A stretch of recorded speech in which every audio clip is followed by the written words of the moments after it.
তোমার দেখলে আমার অনেক কষ্ট লাগে, খালি কান্দো না হে। মা, দুঃখ পাইবেন না। আল্লাহর হুকুম বান্দাবান্দির মাথা বাইতে নিতে হয়। আল্লাহ অনেক সময় দুঃখের ভিতরেও মঙ্গল রাখে, যা আমরা দেখতে পাই না। হয়তো এর প্রতিদান আল্লাহ পরে দেয়। মাগো, তোমার কাছে একটা অনুরোধ, আমার পরে তুমি মাফ করে দিও। মাফ চাইতেছেন কেন মা? এই যে তোমার থেকে কতগুলো টাকা নিচ্ছি, একটা টাকাও ফেরত দিতে পারি না। ভবিষ্যতে পারবো কিনা জানি না। এই তোমার টাকা পয়সা না দিয়ে যদি মইরা যাই, তাহলে তো জাহান্নামে যাবো মা। তওবা আস্তাগফিরুল্লাহ। মা, টাকার দাবি আমি কবেই ছাইড়া দিছি।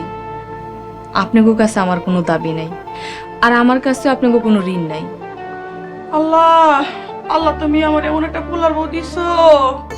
আমার কত ভাগ্য করে আমি এরকম পোলার বউ পাইছি। আল্লাহ তোমার ভালো করুক মা, আল্লাহ তোমার ভালো করুক। আচ্ছা মা, তুমি রান্ধো, আমি ঘরে গেল। আল্লাহ গো, আল্লাহ এমন একটা পোলার বউ